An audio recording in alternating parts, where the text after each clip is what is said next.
এই মায়ের নাম রাশিদা। বয়স বড়জোর 28। বিয়েটা হয়েছিল গ্রামেরই এক ছেলের সাথে। গরিব ঘর, তবে স্বপ্ন ছিল ছোট সংসার নিয়েই বাঁচবে। কিন্তু নিয়তি যেন অন্য কিছু লিখে রেখেছিল। স্বামীটা ইটভাটায় কাজ করতে গিয়েই একদিন ধসে পড়া চুল্লিতে মারা গেল। মাথার উপর ভেঙে পড়ল সব কিছু, ঘর সংসার স্বপ্ন।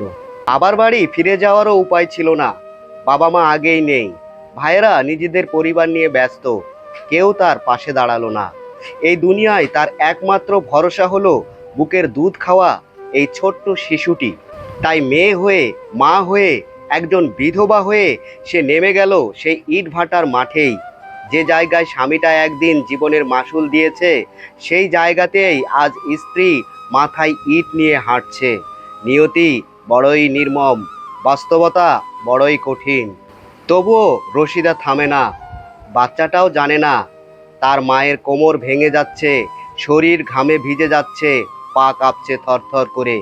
তবুও মা থামছে না, কারণ তার একটাই স্বপ্ন, এই সন্তান যেন একদিন ক্ষুধার্ত না থাকে, লেখাপড়া করতে পারে, মানুষের মতো মানুষ হয়।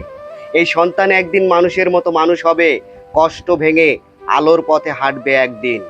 মাথায় ইট আর অন্যদিকে পিঠে গামছা বেঁধে ছোট্ট শিশুটিকে এক জায়গা থেকে আরেক জায়গায় নিয়ে যেতে শুধু একমাত্র পারে একজন মা।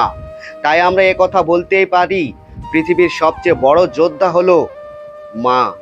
এখন প্রশ্ন থেকে যায়, আমরা উন্নয়নের কথা বলি, সাফল্যের গল্প লিখি, কিন্তু এই মায়ের ঘাম, এই ছোট্ট শিশুর কান্না, এগুলো কি কখনো কারো চোখে পড়ে?